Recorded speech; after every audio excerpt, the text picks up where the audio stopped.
দেখতে দেখতে কাঁচা আমের সিজন কিন্তু চলে যাচ্ছে। তো আপনারা কে কে এই আমের আচার বানিয়েছেন অবশ্যই জানাবেন কমেন্ট করে। আর হচ্ছে কাঁচা আমের সুযোগ কিন্তু বেশি দিন থাকে না। আর এই আচারটা আমি কিভাবে বানালাম চলুন দেখে নিই। আসসালামু আলাইকুম, welcome back to my channel.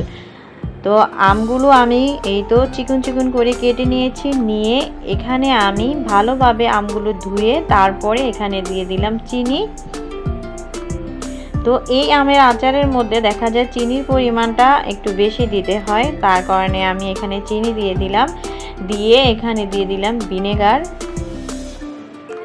তো আম আর ভিনেগার একসাথে করে ভালোভাবে এই তো আমি হাতে এটাকে মেখে নিচ্ছি। আর এই আচারটার মধ্যে কিন্তু এক ফোঁটা তেলও লাগে না। আর তেল ছাড়া আমের আচার এটা কিন্তু খেতে দারুণ মজা।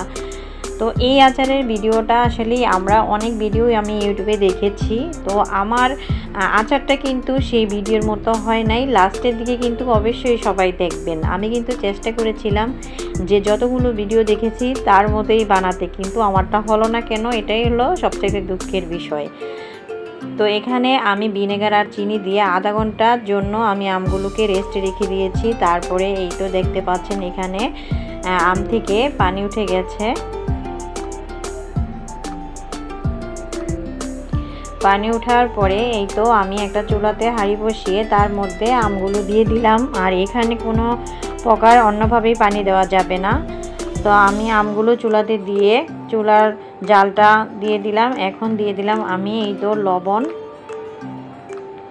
আর মিষ্টি যে কোনো জিনিসের মধ্যে লবণটা দিতে হয়, লবণ দিলে মিষ্টির টেস্টটা আরও দ্বিগুণ হয়। এখানে দিয়ে দিলাম হলুদ, অল্প পরিমাণ হলুদ। আর দিয়ে দিলাম মরিচের গুঁড়া। হলুদ আর মরিচের গুঁড়া দেওয়ার কারণে কিন্তু আমের কালারটা সুন্দর আসে। আর এই আচারটা যেহেতু রোদে শুকিয়ে দেওয়া হয় না, তার কারণে কিন্তু কালারটা কিন্তু মানে কড়া আসে না। তাই একটু হলুদ আর মরিচের গুঁড়ার কারণেই কালারটা কিন্তু সুন্দর আসে।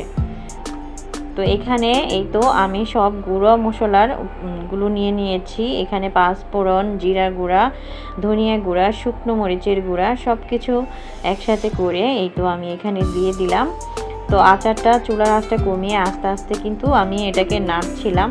তো আমি যে ভিডিও দেখেছি এই ভিডিও তো এরকমই বানিয়েছিল, কিন্তু আমি আস্তে আস্তে কিন্তু রাখতে পারিনি। আমার আচারটা কিন্তু দেখতেই পাচ্ছেন শেষ পর্যন্ত কি হয়ে গেল।